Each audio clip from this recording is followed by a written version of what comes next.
Here's a little teaser of the Almost Above Average podcast dropping at midnight tonight.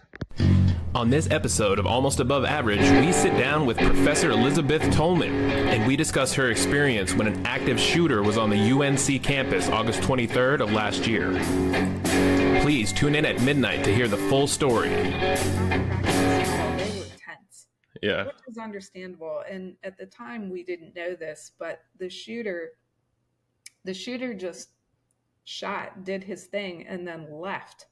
And he just wandered for several miles before somebody in a neighborhood saw him. But in the meantime, he had ditched the weapon. And it was very reasonable to think that he had entered our building and ditched the weapon there because we were the closest building. Yeah. But I had no knowledge of that at the time. All I knew is that these guys who are like a foot taller than me and buff. They're pretty serious. They're buff. Very scary looking guys.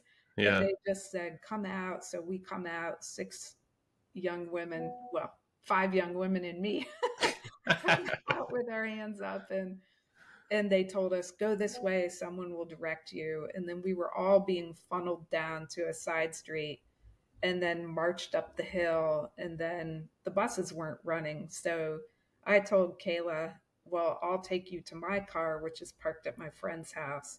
So we walked for 40 minutes, and then we went in and used my friend's bathroom very happily. But so then we made it through that. It was very intense. It was my son Alex's first day of middle school, and I wasn't home to get him off the bus, which was heartbreaking. I had texted a neighbor, and so she kept him at her house.